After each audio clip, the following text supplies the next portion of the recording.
Kwon is finally taking responsibility for the Luna crash. I alone am responsible, says CEO Kwon in the first interview since the Luna crash. Kwon, the founder of Terra, has given his first interview since the spectacular crash of his crypto project in May left many to lose their life savings and faith in so-called stablecoins. I've never thought about what could happen to me if this fails, the TerraformLabs TFL CEO said in an interview on the NFTV series Coinage with host Zach Guzman that aired on Monday. Kwon said his confidence at the time was justified as the market's success of his Terra ecosystem was inching close to $100 billion. In this video, we're going to talk about Kwon's first interview since the Luna crash and why Kwon still thinks highly of his crypto projects. For the best and latest NFT, crypto, and blockchain videos, make sure you subscribe to our channel and hit the bell icon to be the first to get the latest updates and news.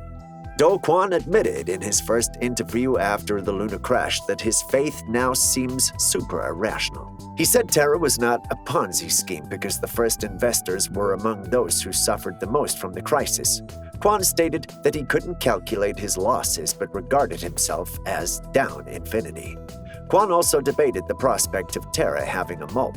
If you're wondering if there was a mole at TFL, the answer is definitely yes. If someone attempted to take advantage of that specific opportunity, I would say the answer is yes, he stated. But if those opportunities existed, the blame is on the person who presented those vulnerabilities in the first place. I alone am responsible for any weakness that could have been presented for a short seller to start to take profit.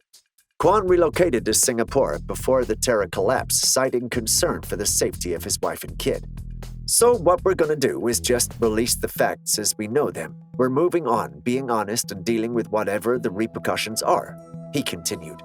In the interview, the TerraformLabs co-founder was quizzed about a handful of things relating to Luna's crash, many of which the entire cryptocurrency market has been asking about since the crash. The comparisons to Elizabeth Holmes, the founder of now-defunct Theranos, were also brought up.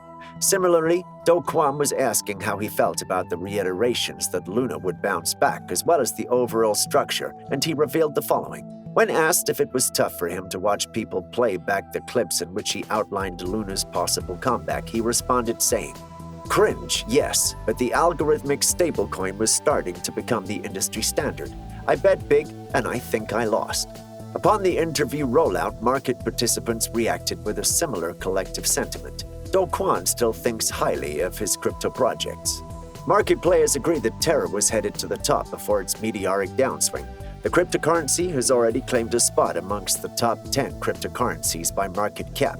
It had emerged as one of the best-performing tokens alongside its counterpart Solana, SOL, until its massive decline in May. However, following the interview, crypto Twitter has collectively responded, highlighting their distaste towards Kwon's move to partake in public discourse while not facing any sanctions from the authorities.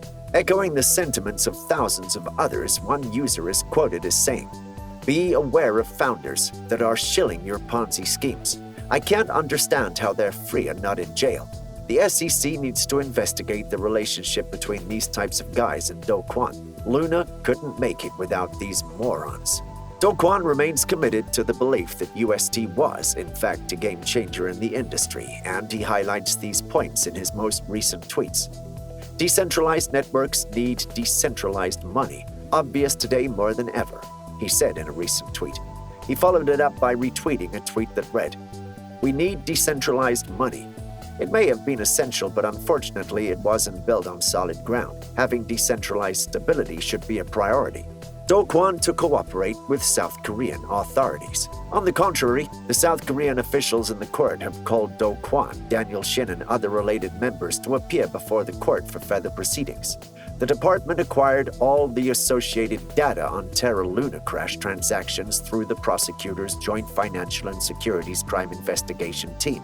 It has filed several class action lawsuits against Kwon. Also, there is a notification notice upon arrival issued against Kwon, along with travel ban notices for Daniel Shin, Kim Mo, and other Terra employees. Further, the Terra founder has stated that he will be sincere in the court proceedings.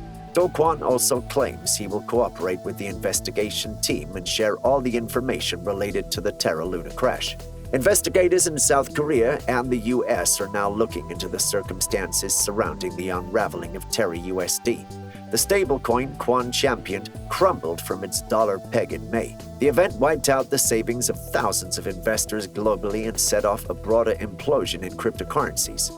As authorities ramped up their probe into Terra-USD, South Korea restricted several current and former TerraformLabs workers from exiting the country this week. Prosecutors are also attempting to have Kwon's South Korean passport confiscated, according to local TV YTN on Tuesday. Terraform co-founder Do Kwon says he lost nearly all assets in the Terra-Luna crash. The co-founder of TerraformLabs, whose crypto ecosystem crashed in a $40 billion wipeout in May, told the Wall Street Journal that the meltdown cost him nearly all of his wealth. "This doesn't worry me," he added in an interview published Thursday by the Journal. "I have a reasonably thrifty lifestyle," Kwon told the publication.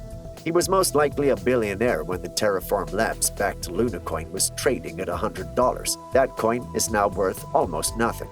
According to Bloomberg, the U.S. Securities and Exchange Commission is examining whether Terra-USD's marketing violated federal investor protection standards before its fall. TerraformLabs stated to the Journal that it would not comment on any ongoing investigations. Kwon tried to return last month by releasing a new Luna coin that was free to holders of the original token. According to CoinGecko, the new one, Luna 2.0, has dropped to $1.97 from a high of $18.87, as investors seem to have lost all of their confidence in Kwon's leadership. Thank you for taking the time to watch this video. Don't forget to smash the like button and subscribe to be the first to watch the following videos and for more crypto, Web3, NFT, and blockchain updates and news.